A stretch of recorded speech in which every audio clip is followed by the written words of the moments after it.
नमस्कार मित्रांनो, स्वागत आहे तुमचं नवीन एका व्हिडिओमध्ये. मित्रांनो, चॅनलवर नवीन असाल तर चॅनलला सबस्क्राईब करा आणि व्हिडिओला जास्तीत जास्त शेअर करा.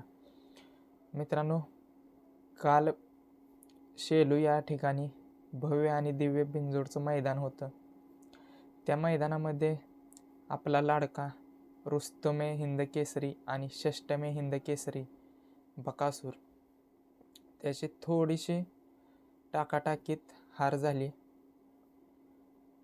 पण मित्रांनो, ज्या प्रकारे बकासूर पळाला 2 दिवसापूर्वी सासवडच्या मैदानामध्ये त्याच्या पायाला दोन्ही पायांना पुढच्या पडल्यामुळे लागलं होतं. पण त्या परिस्थितीवर मात करत, त्या दुखण्यावर मात करत काल ज्या प्रकारे बकासूरने बिनजोडमध्ये लढत दिली ते खरंच अभिनंदन करण्यासारखे आहे. आणि खरंच बकासूरचं आणि बऱ्याच दिवसानंतर बकासूरच्या गाडीवर विठ्ठल ड्रायव्हर बसले. अखंड महाराष्ट्राची इच्छा होती विठ्ठल ड्रायव्हरांनीच बकासूरची गाडी हाणावी आणि विठ्ठल नाना बसले. त्याबद्दल बकासूरच्या मालकांचं आणि स्वतः विठ्ठल नानांचं मनापासून अभिनंदन. मित्रांनो, जरी आज बकासूरची हार झाली असली तरी येत्या 2-3 दिवसातच बकासूर आपला वडकीच्या मैदानामध्ये येतोय आणि वडकीच्या मैदानामध्ये नक्कीच कमबॅक करणार आणि 1 नंबर करून संपूर्ण महाराष्ट्राचं जे प्रेम मिळतंय त्याचं कुठंतरी ऋण फेटेल असं सर्वांना वाटतंय आणि इच्छा पूर्ण करेल सर्वांची आपला बकासूरला जास्त दिवस गुलालाच्या बाहेर राहणं आवडत नाही आणि महाराष्ट्राची सुद्धा इच्छा नसते की बकासूर आपला गुलालाच्या बाहेर असावा. प्रत्येकाचं प्रेम आणि प्रत्येकाचं जे योगदान असते बकासूरला यशस्वी होण्यामागचं, त्याच प्रेमातून बकासूर लवकरच आपला कमबॅक करेल.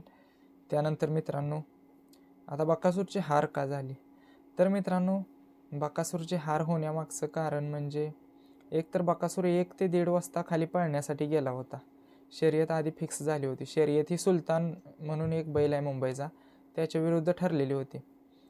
आता शर्यत ठरली होती, शर्यत 1.5 वाजता बैल पळायला गेलती, 4 सुद्धा. मग शर्यत का 4:30 वाजता सुटली हा प्रश्न सबंध महाराष्ट्राला आणि सबंध बकासूर प्रेमीला, सबंध सुलतान प्रेमीला पडला आहे की 1.5 वाजता पळायला गेलेली बैल 4 वाजता का सुट्टी झाली त्यांची.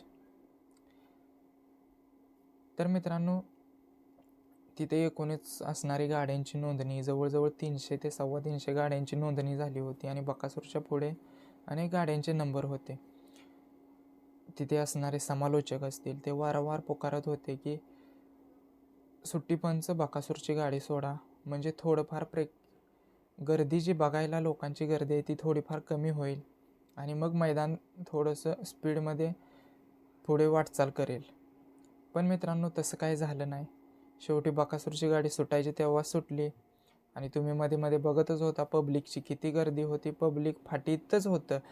असं म्हणतात मुंबईचं नियोजन चांगलं असतं, बॅरिगेटच्या आत एकही माणूस नसतो. तिथली कमिटी असेल, संयोजक असतील, त्यांचं पूर्णपणे कंट्रोल असतं मैदानावर किंवा दोन्ही फाट्यांवर. पण मित्रांनो, आज तसं काहीसुद्धा नव्हतं.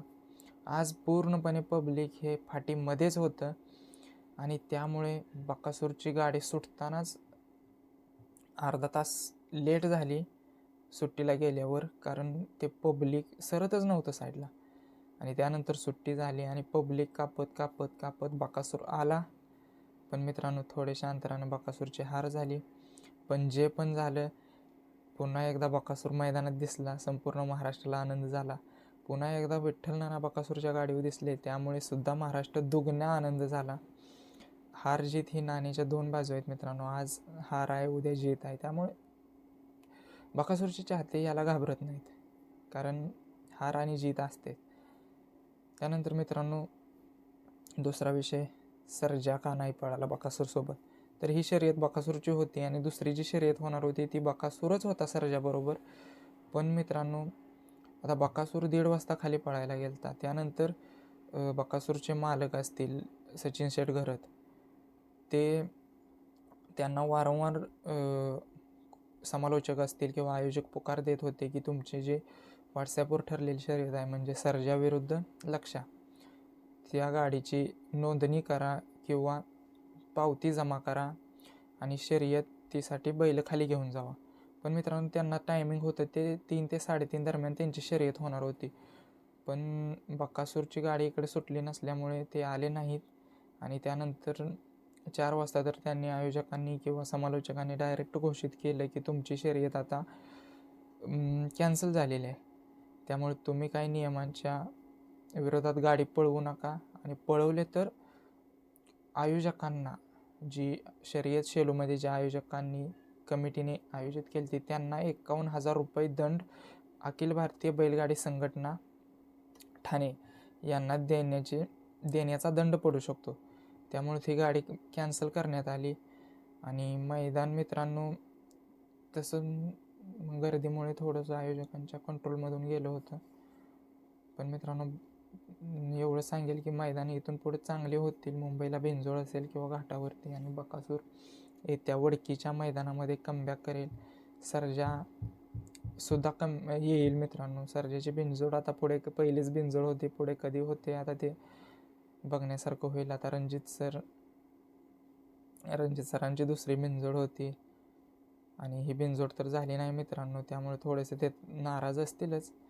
पण काय नाही मित्रांनो, ह्यानंतर जेव्हा पण बिनजोड होईल तेव्हा बकासूर आणि सर्जा एकत्र दिसतील आणि 100% गुलाल करतील अशीच आशा धरूया. असंच, कारण महाराष्ट्र जेवढा प्रेम सर्जावर, बकासूरवर, विठ्ठल नानारवर आणि रणजित सरांवर करतोय तेवढं मला तर वाटत नाही की आता दुसऱ्या कोणत्या बैलावर आणि कोणत्या बैल जोडीवर महाराष्ट्र प्रेम करत असेल. आणि ती जोडी बघण्यात जेवढा आनंद लोकांना मिळतोय तेवढा दुसरी कोणती जोडी बघण्यात आत्ता सध्या तरी आनंद मिळत नाही आहे. त्यामुळे मित्रांनो, लवकरच ही जोडी एकत्र पळताना दिसेल. जोडी म्हणण्यापेक्षा हे त्रिकुट एकत्र पळताना दिसेल. बकासूर प्लस सर्जा प्लस विठ्ठल नाना प्लस सुट्टा निकाल, हे चौकडा पुन्हा एकदा मैदानात दिसेल. यासाठी महाराष्ट्र उत्स्फूर्त आहे आणि महाराष्ट्र नेहमीच वाट बघत राहील मित्रांनो. थांबूया. व्हिडिओ आवडला असेल तर लाईक करा आणि जास्तीत जास्त शेअर करा. धन्यवाद.